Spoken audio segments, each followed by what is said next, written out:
So we got to podcast 500, and there was a lot of information put out.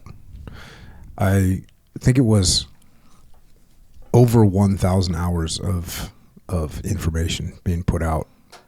Clearly, some of it just historical documentation. I mean, some of the people that we had on that had lived through things that were just part of history, and we got the oral history from them. So that was very cool. Obviously, we did the original staple was historical book reviews, out of print military books from back in the day, which was awesome and very enjoyable to do.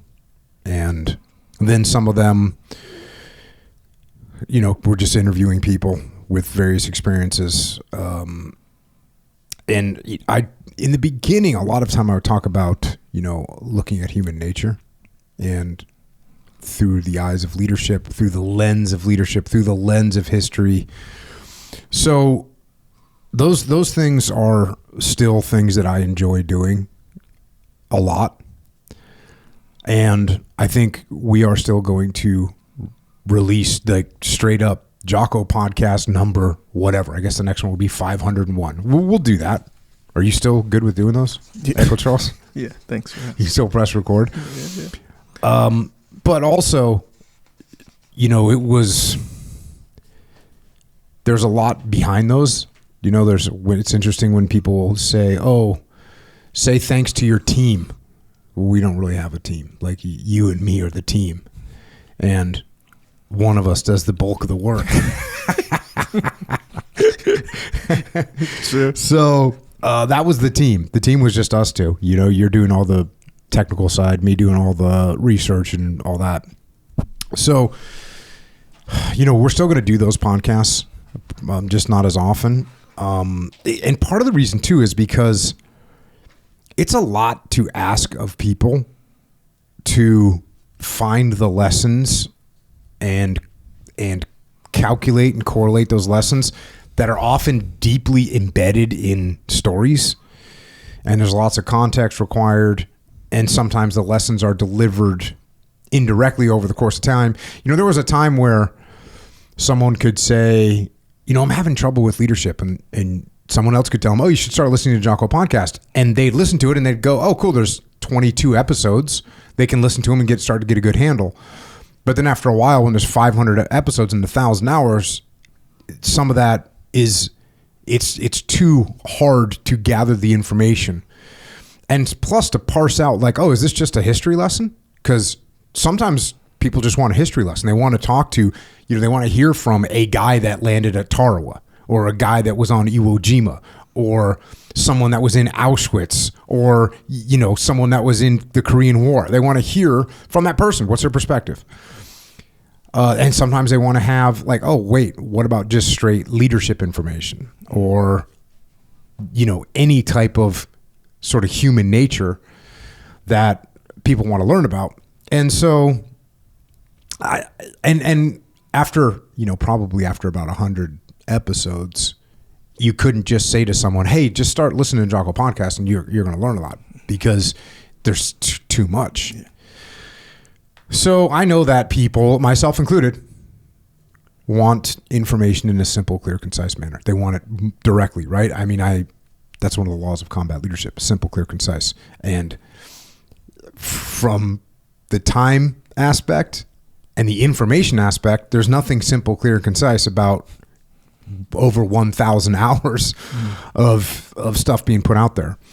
So I figured what would be good would be to distill some of these lessons down into a more simple format.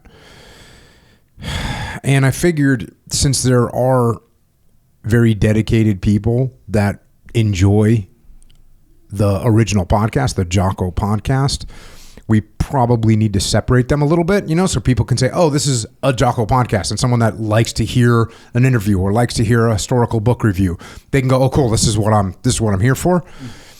But then there's also people that are like, I don't have time for a 4-hour historical podcast today. I don't have a room for that in my day. I still want to learn some lessons.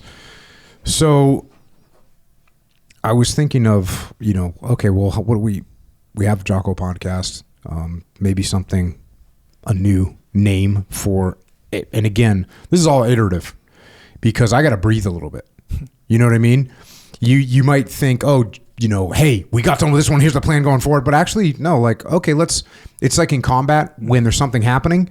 You don't just make a call. You just go, oh, attack or oh, retreat. No, you say, oh, look, I used to teach this. Sometimes you got to let it develop a little bit. You got to see what's happening. Mm-hmm. So I think we got to do a little bit of that, breathe a little bit, and listen. Because people are going to give us feedback, which is cool.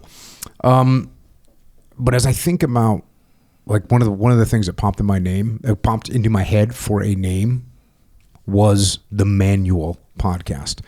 And what I liked about it is because there's layers. Mm-hmm. For one thing, there's layers. Sure.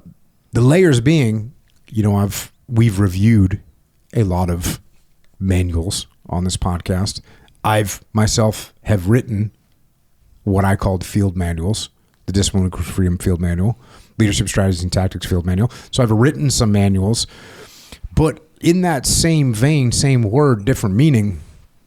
Lately, I've been talking a lot about having to switch into manual mode, which means we're not just going through the motions on something, but we are going to be in direct control of our thoughts and our actions. And this is something that I've thought about for a long time. You get into, you and I have talked about cruise control, right? Mm-hmm. Being in cruise control. Being in cruise control sounds cool.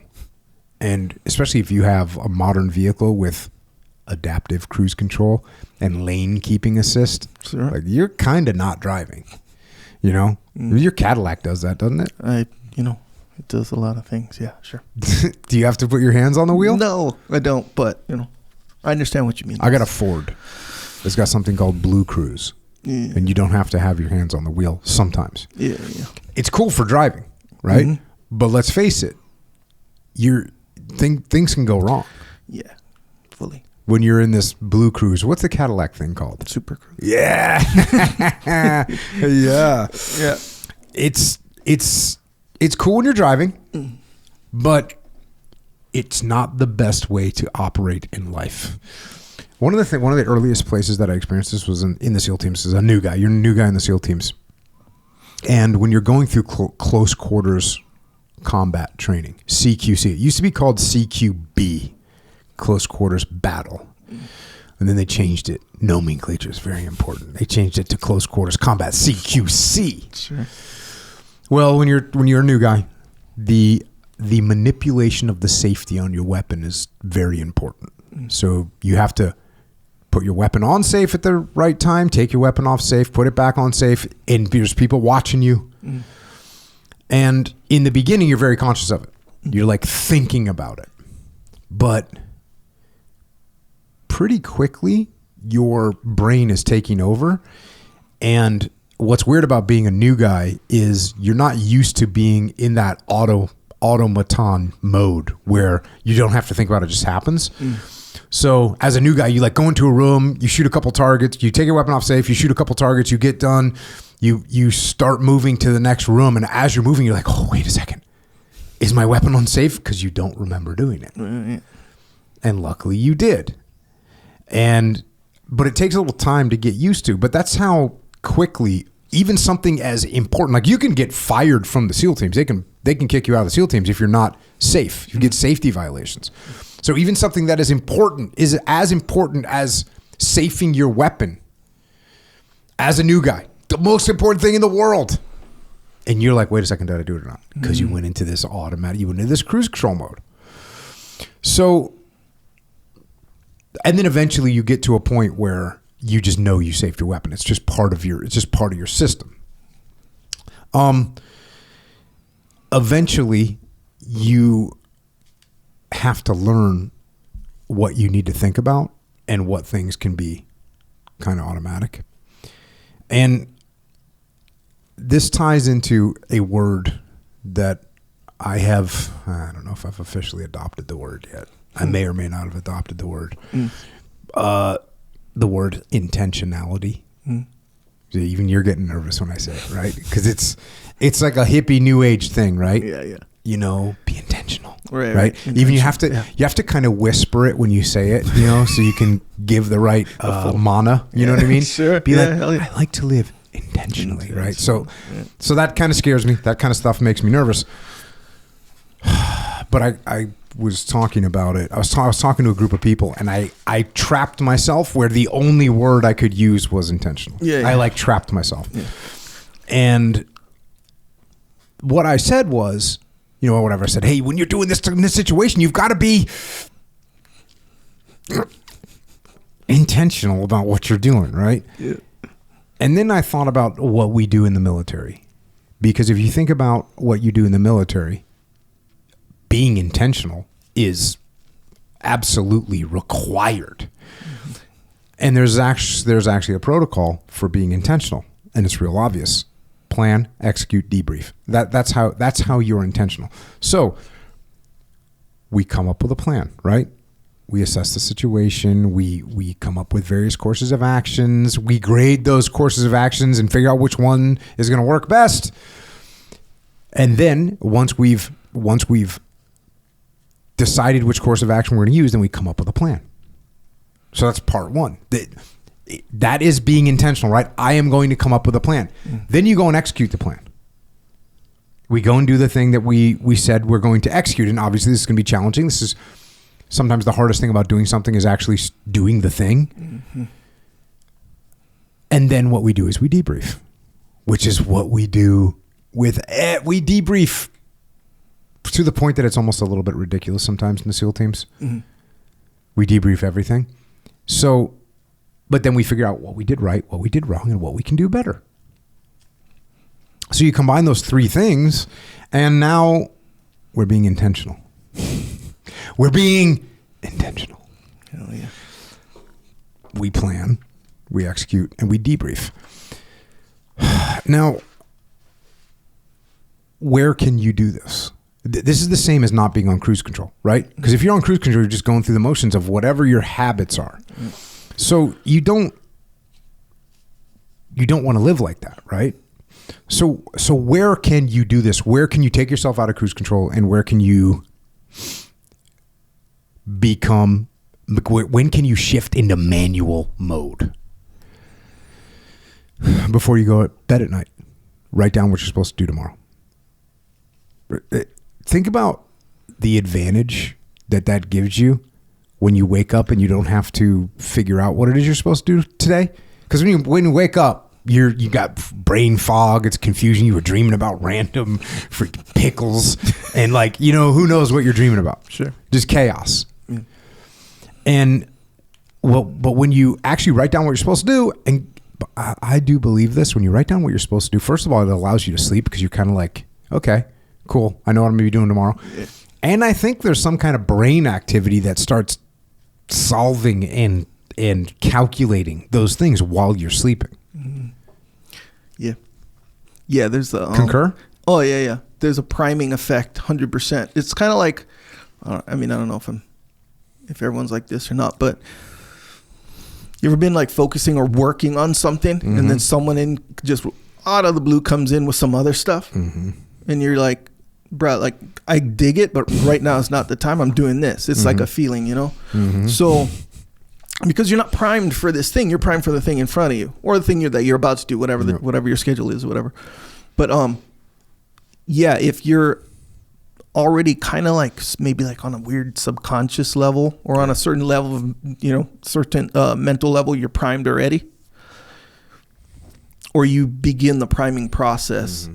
and it's not super active, it's not taking that much energy, mm-hmm. So it's kind of like if someone said, hey, you have a jiu-jitsu match right now, mm-hmm. then you're like, right now, really? Yeah. You kind of scramble mentally a little bit, as opposed to, or when compared to, hey, you got a jiu-jitsu match in 4 weeks. Mm-hmm. Then you can begin the priming process. You see what I'm saying? Mentally. That jams up people when they're competing. Yeah. And we think we have an hour, and all of a sudden it's time to go now. Yeah. That jams people up. Makes sense. So Yes, writing down, giving yourself a little time to process. That is an area where you can manually take control of your life. Same thing with with working out, right? What are you going to do tomorrow in your workout? What's the plan? What are the goals? What are the numbers you want to hit? Right? What are the sets and reps? What time are you going to make? What's the minimum mandatory that's happening? You can do it for fuel, right? You can say, okay, what am I going to eat tomorrow? Because leaving these things to chance, that's Cheetos. Yeah. You know what I'm saying? Oh yeah. Yeah, my wife will be like, "Hey, what do you want for dinner?" Right? Mm-hmm.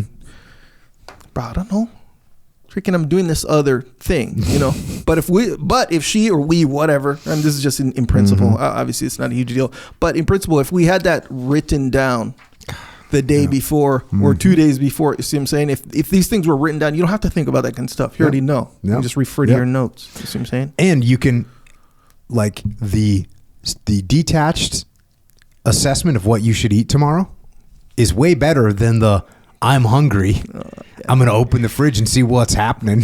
Yep. The auto mode. Yeah. Just the cruise control modes pulling out the crap. Yeah. So that's an area where if you take control and you go into manual mode, you're going to do a better thing. You can do it for conversations that you're going to have, right? You're going to, have a business meeting with a partner or potential partner. Why not take 5 minutes to come up with a damn plan before you roll in there?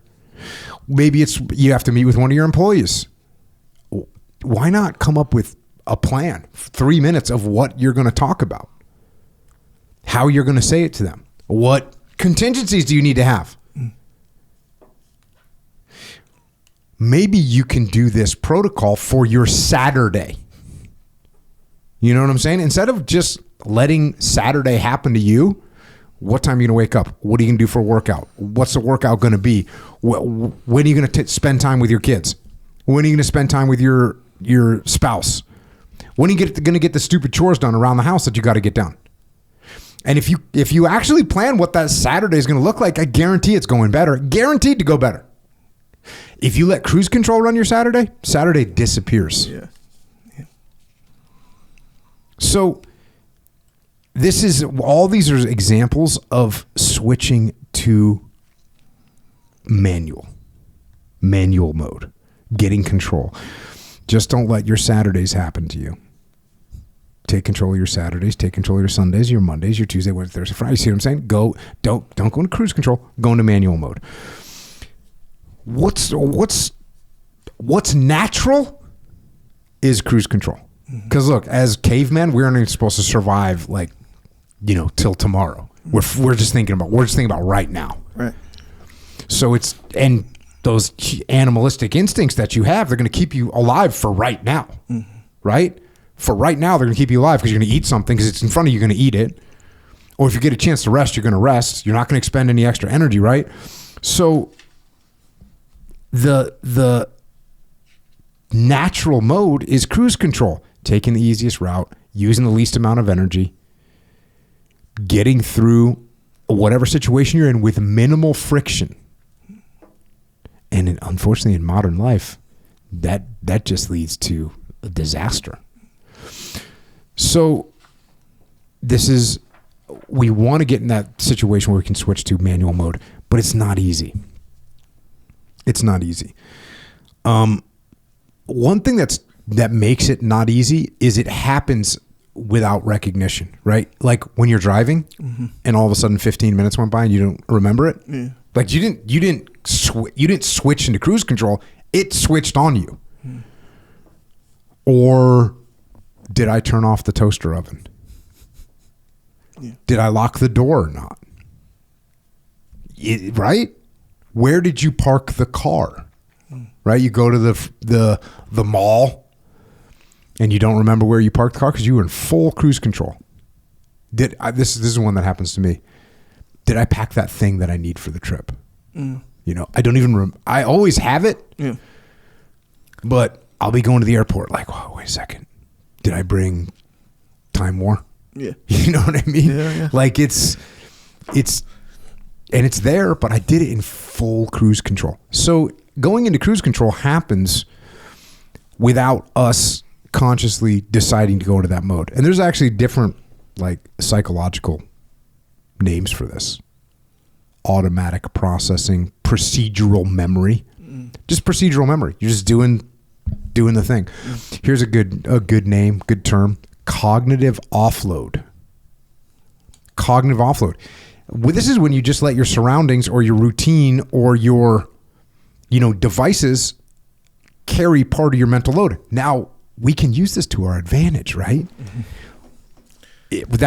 Making notes about what you have to do tomorrow, that's cognitive offload. You don't have to think about it anymore. You already have it. Right. The to-do list. That to-do list is cognitive offload. That's a good thing. But when you let your phone be the cognitive offload, when you let Netflix be the cognitive offload, when you we just go with the flow. I was just driving and there was a detour and there was a car in front of me, and then there was a vehicle that was clearly like part of the whole construction process in front of that car. And that construction vehicle was delivering some material to like the construction that was happening on the road. And that kind of like in this detour, that vehicle pulled off to like start offloading, and the car in front of me was just so in cognitive offload, it just followed the car. It followed this truck into the construction site.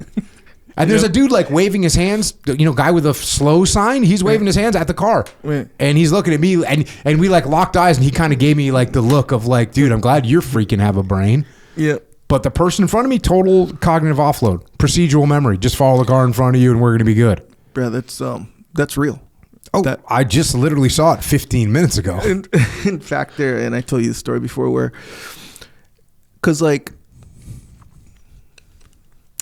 when I got my bouncer, you got to get certified to be a security. I didn't know you were a certified bouncer. And they teach you this in the event of a fire. Two things that they say you got to keep in mind. You need to be like a leader scenario, right? Because there's two things phenomenon that'll happen, and it's like people just automatically follow crowds, and then the other one was people will automatically go out the way they came in.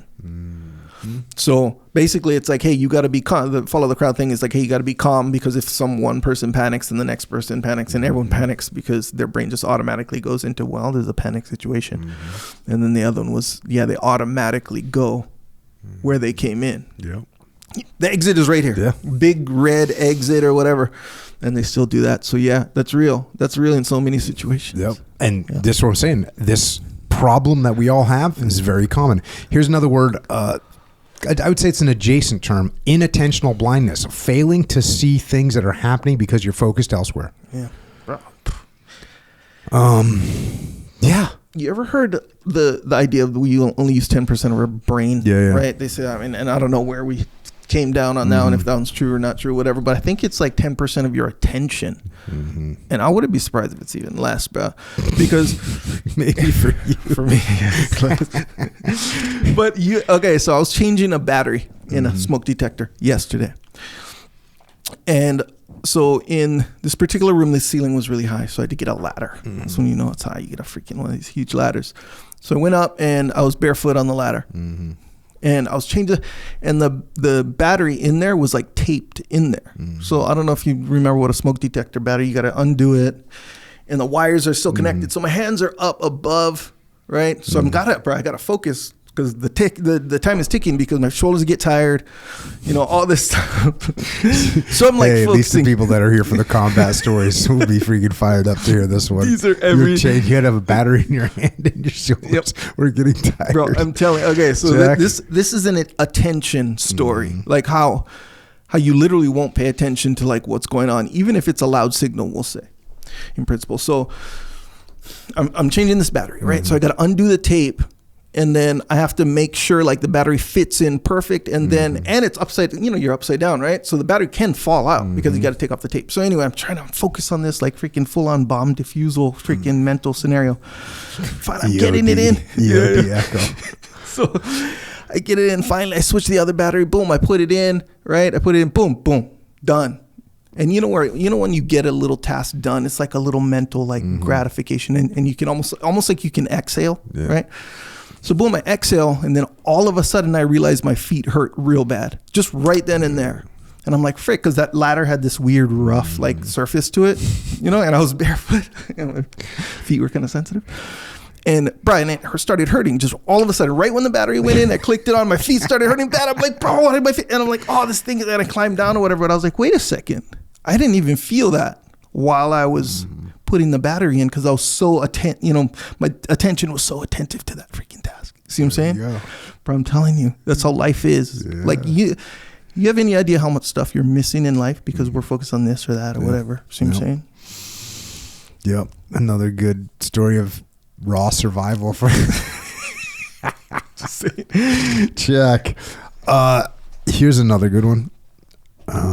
Preconscious processing, mental operations and information handling that occur just outside of immediate conscious awareness, but they're readily accessible and can be brought to consciousness with little effort or the right trigger, right? So things can be happening and they're right just outside of like the conscious. They're just kind of happening, and all it takes is wait a second, I need to get focused on this thing.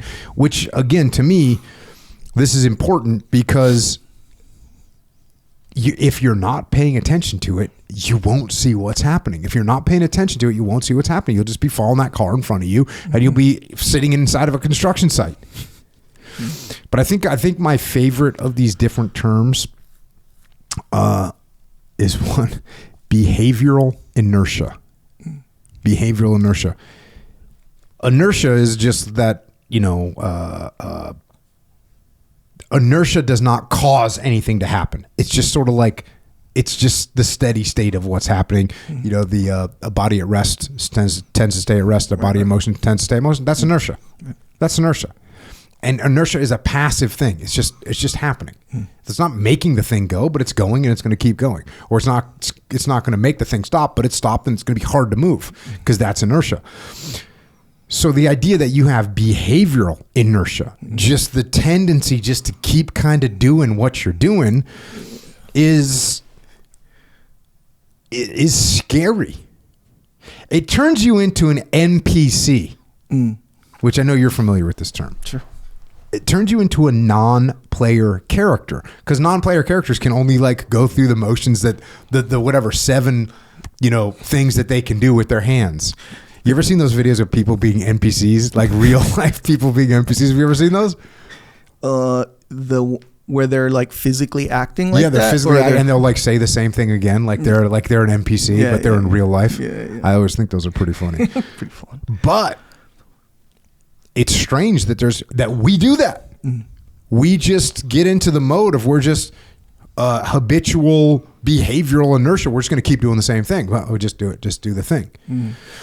Now, can some of those things be good? Yeah. And you were talking before we hit record today.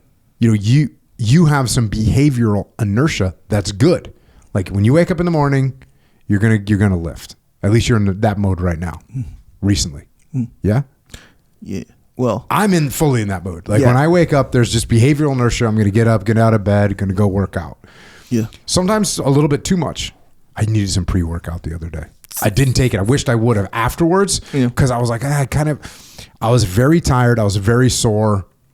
I kind of wanted to chill, and I should have just gone full pre-workout. 5 o'clock in the morning pre-workout. Let's go. But I didn't. Yeah. Yep. But sometimes you need that hitter.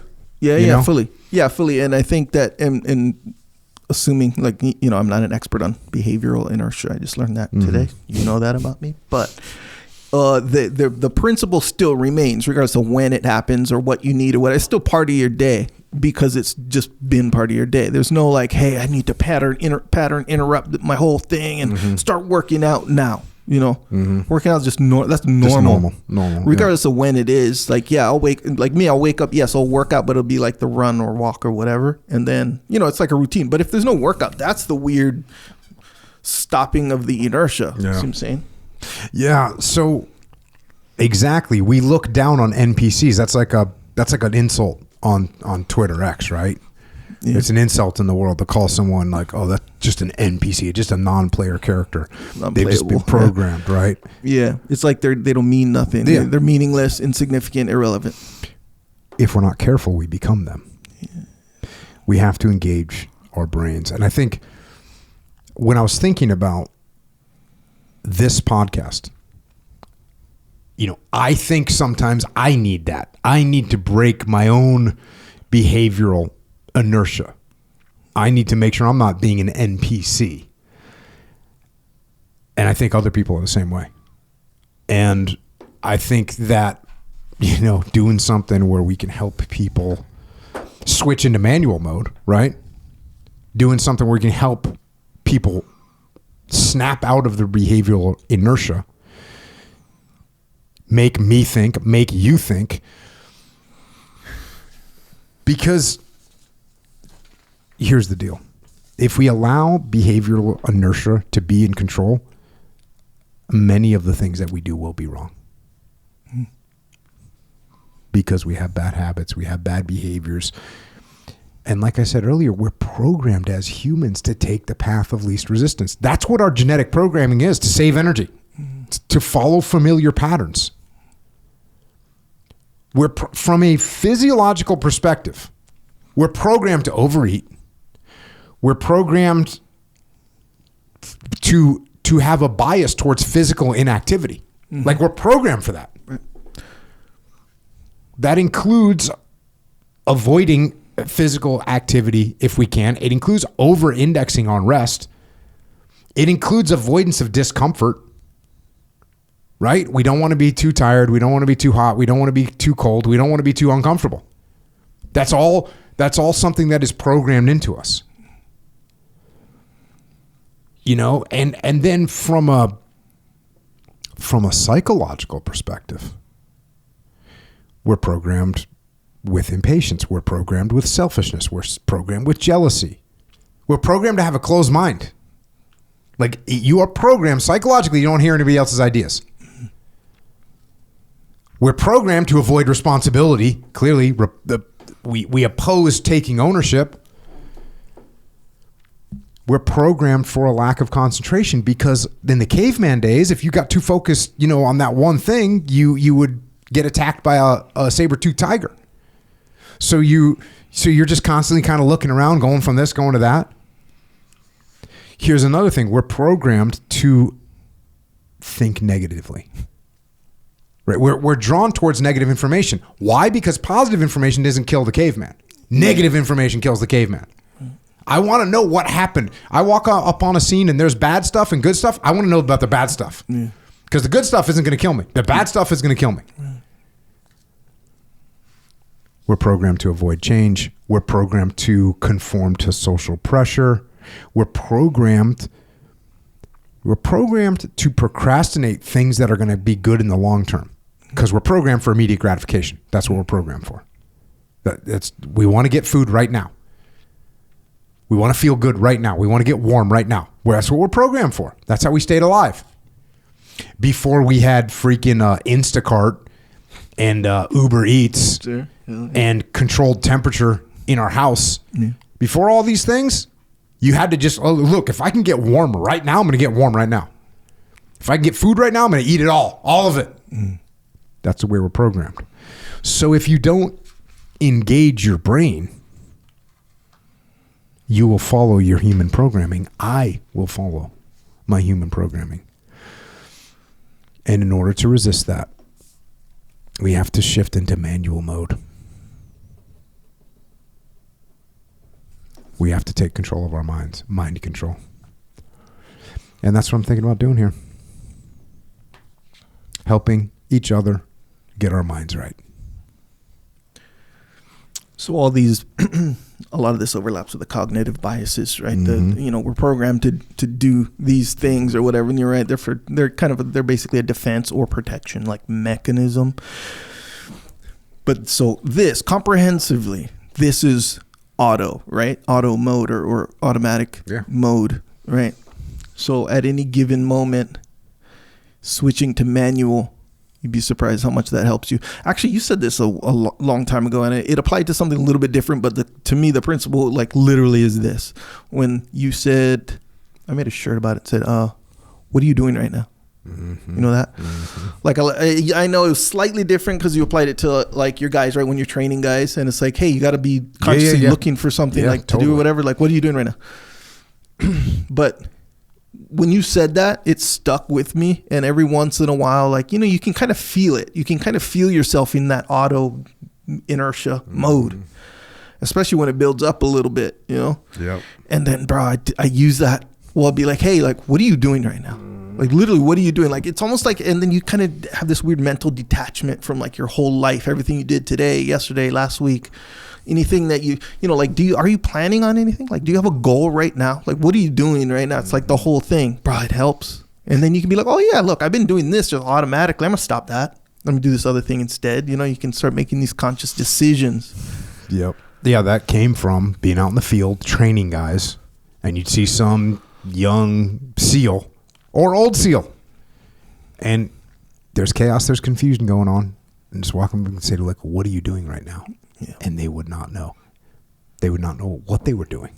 And so if you don't know what you're doing, they're just going with the flow. Well, there's problems out there. Mm-hmm. And then I used to say the same thing to my kids. It used to really piss them off. Yeah. You know, I'd say, what are you doing? What are you doing right now? They took great offense to it. Why did they take offense to it? Well, because they knew they were cruising. They knew. Well, look, I don't want to get into the whole thing, but you have there's an element to your presence that kind of magnifies certain things. You're right. At the end of the day, you're right. But I think a more accurate way of putting it is, it's not because they knew they were doing the wrong thing, or they knew they were not doing the right thing. It was that they know that you think they're doing the wrong thing or not doing the right thing, and they have a lot of value in your, you know, opinion and your dad, and you're the authority, and you're you, and all this other stuff. So it amplifies. You're right, though. You're correct. Like, what you're saying is correct. But that's why, and that's why it's important to ask yourself that over and over again. What are you doing right now? And that will help you shift into manual mode. And if you shift into manual mode and you take control of what's happening, things are going to get better. And that's what we're doing here. This is the Manual Podcast, episode 1. If you want to support, go to jockofuel.com. Check out originusa.com, jockostore.com, and echelonfront.com. Thanks for listening. Until next time, this is Echo and Jocko out.